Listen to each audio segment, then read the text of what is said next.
Ayan, dahil wala akong almusal today, gagamit tayo ng dalawang saging overripe na yan. Guys, may harina lang konti. Hindi naman kisong harina lang. Tapos ayan, balatan na natin yung dalawang saging. Ayan. Kung makikita nyo, maitim na yung balat kasi ganyan talaga yung ginagawang banana bread or banana pancake.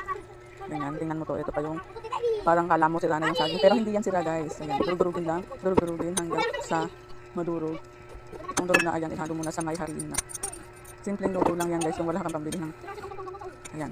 Lagyan mo ng konting margarine or butter, everything. Ayan. Tapos haluin mo uli hanggang makuha mo yung texture ng gusto mo. Gatas, lagyan mo lang. Gatas yung pinanglagay ko imbis na tubig kasi may available na gatas naman na. Hindi naubos nito do. Ayan, hinalo ko lang. Pero kung wala naman gatas, pwede naman tubig lang. Eto maglalagay ako ng binudbud na yung tinapay yan guys. Optional lang naman. Eh, syempre ayaw natin magsayang kaya nilagay ko na lahat.